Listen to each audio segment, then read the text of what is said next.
Bonjour à toutes et à tous, c'est Stéphane pour la chaîne Foilier, je vous remercie de me retrouver chez moi. Et donc chez vous, vous êtes sur la 4e vidéo consacrée à notre analyse de la revue Dedans Dehors de l'Observatoire international des prisons section française. C'est un trimestriel, un trimestriel sorti en avril 2023, dont le titre est Violence faite aux femmes, la prison est-elle la solution ? Et aujourd'hui, c'est un témoignage qu'on va lire ensemble, une partie d'un témoignage, dont le titre est « Ce que je voulais, c'est qu'il soit soigné et que ça ne se reproduise plus ». Et donc, on va réfléchir à ce qui fait du bien aux victimes, à ce qui les empêche de porter plainte. On va parler un petit peu d'emprise également. J'espère que l'épisode va vous intéresser. Bon épisode à tous et à toutes. Je vous propose la lecture d'un témoignage d'une femme qui se fait appeler Mélissa pour l'interview. Son prénom a été changé, bien sûr. Le titre, c'est « Ce que je voulais, c'est qu'il soit soigné et que ça ne se reproduise plus ». Mélissa a été victime d'une agression sexuelle en 2017, quelques mois avant le mouvement MeToo. Elle relate son parcours judiciaire, du dépôt de plainte à l'audience de condamnation.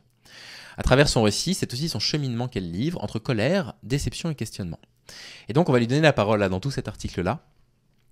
Son propos ne va pas forcément dans le sens de ce qu'on pourrait imaginer qu'une victime dirait. C'est en ça que c'est un témoignage qui est très important. Il n'existe rien de tel que de bonnes ou de mauvaises victimes, comme on peut l'entendre. Il n'y a pas de bonne ou de mauvaise façon à réagir à une agression sexuelle. Il n'y a pas de bonne ou de mauvaise façon de réagir pendant la judiciarisation d'un procès. Et donc, on donne la parole ici donc à Mélissa. Le prénom a été modifié, bien sûr, et son témoignage est très intéressant. Et elle dit « Il y a 5 ans, j'ai porté plainte contre un homme qui m'avait agressé. Cette personne a été condamnée et envoyée en prison. Je l'avais rencontrée lors d'une soirée en juin 2017. Là, elle décrit le viol. Je vais passer, je m'excuse. Je préfère ne pas vous lire. Elle a porté plainte le lendemain de l'agression. Elle était très sensibilisée à ces sujets, donc elle n'a pas hésité. Elle ne voulait pas que ça arrive à d'autres femmes. Elle avait beaucoup de culpabilité parce qu'elle se disait c'est ma faute, c'est moi qui suis allée là-bas. Donc là, vous voyez, on voit ça, on le dit, parfois on nous dit qu'on invente ça. Hein. Ils sont assez agaçants les masculins quand ils nous contredisent sur ce genre de choses, mais ouais, bien sûr que les victimes ressentent une culpabilité forte et c'est catastrophique, quoi. C'est dramatique de se dire que malgré l'enfer qu'elles ont subi, c'est elles qui culpabilisent de ce qui a pu se passer. Je suis allé au commissariat, je vais peut-être pas donner la ville d'une ville de région parisienne parce que je travaillais à côté.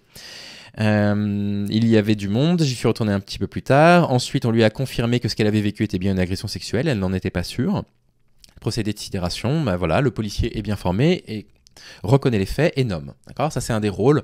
Quand vous allez porter plainte, c'est censé être l'un des rôles du brigadier qui va prendre votre plainte, de pouvoir nommer, de pouvoir transformer l'histoire que vous allez lui raconter en une plainte et voilà, de nommer les faits. Et donc, là, il le nomme bien, effectivement, en disant, effectivement, c'est bien une agression sexuelle. Il a pris les faits sans rentrer dans les détails.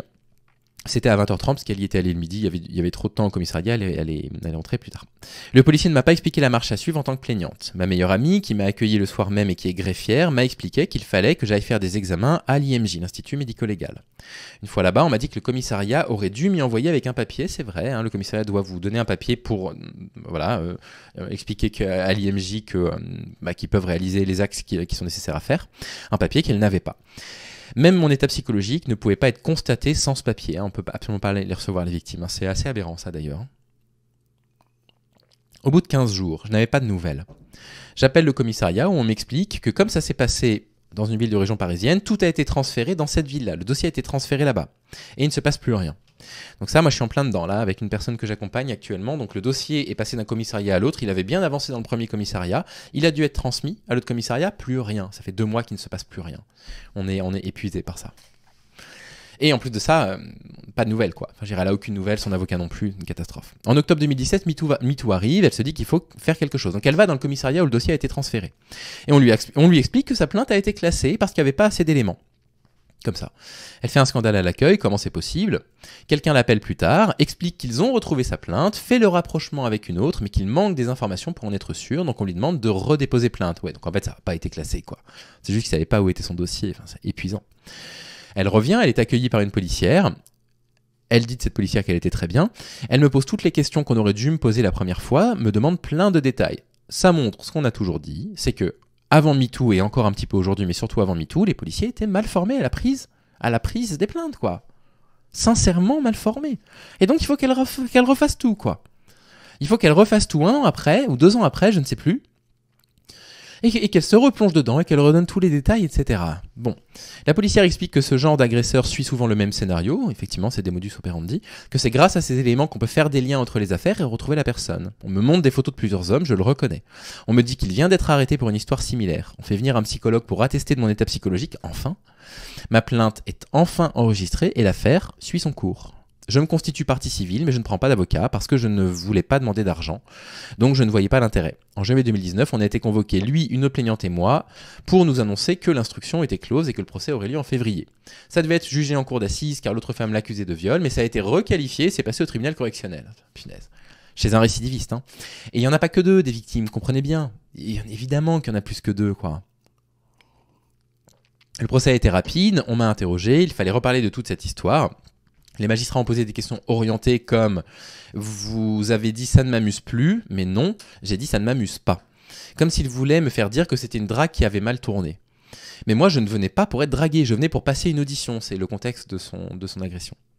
Il a finalement été condamné, on était 3 plaignantes au final, la 3e n'était pas présente ce jour-là, c'était donc la 3e fois qu'il était condamné pour des faits similaires. Il a été condamné à 5 ans de prison.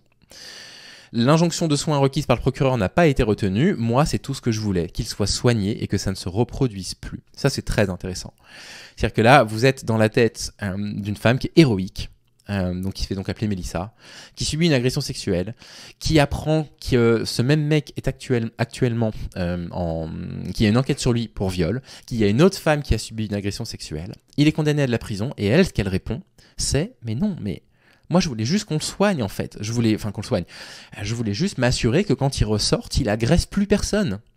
Vous vous rendez compte, c'est une sorte d'hyper-empathie pour les autres femmes, en fait. Vous voyez ce que je veux dire? C'est que moi, je trouve ça très beau, en fait, ce qu'elle est en train de décrire. Et j'espère qu'elle va mieux, qu'elle a réussi à se reconstruire et qu'elle a d'abord pensé à elle, à aller mieux avant de penser à lui.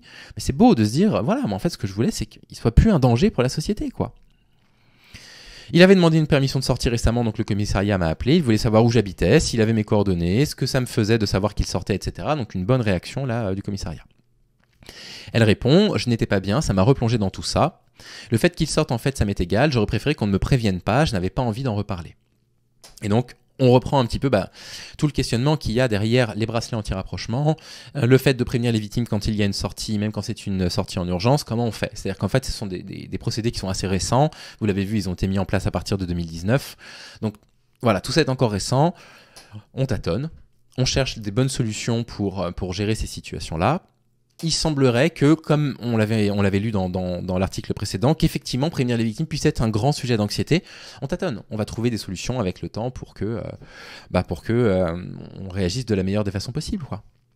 Pendant l'enquête, une de ses amies a été convoquée pour être interrogée sur la personne que j'étais avant les événements et celle que j'étais devenue après. Le commissaire lui avait dit à cette occasion que le type était maltraité en prison, qu'il avait été violé, etc. C'est honteux. Quand elle m'a raconté ça, j'étais mal. Ce n'est pas ce que je souhaitais. Les conditions dans lesquelles il pouvait vivre ont commencé à m'interpeller. Quand j'ai porté plainte, c'était pour que ça ne recommence pas. Mais tout ça, je ne voyais pas ce que ça apportait. Je m'inquiétais de l'effet que ça aurait sur lui. C'est honteux. C'est-à-dire qu'en fait, il y a une de ses amies qu'ils ont fait venir au commissariat et lui ont dit « Ah mais vous savez, à cause du témoignage de votre ami, aujourd'hui, il est en prison, il subit de la violence, il a subi un viol en prison, quoi. » Alors évidemment, c'est dramatique, hein, c'est inacceptable de faire subir un viol à qui que ce soit, hein, même sur un violeur. Hein. Mais je veux dire, c'est quoi cette culpabilisation qu'ils mettent sur le dos, quoi. Donc voilà, je voulais vous partager le témoignage de Mélissa, qui nous permet de réfléchir un petit peu sur ce gros dossier qui est décidément très complexe, mais que je trouve très intéressant. Je trouve ça dégueulasse aussi, Cydia. Je trouve ça inacceptable même. Très, très sincèrement, pour moi, un truc comme ça, ça doit être puni, quoi. Si le truc est avéré, ça devrait être puni. Et donc pour les gens qui regardent sur YouTube, on se retrouvera demain pour l'épisode suivant.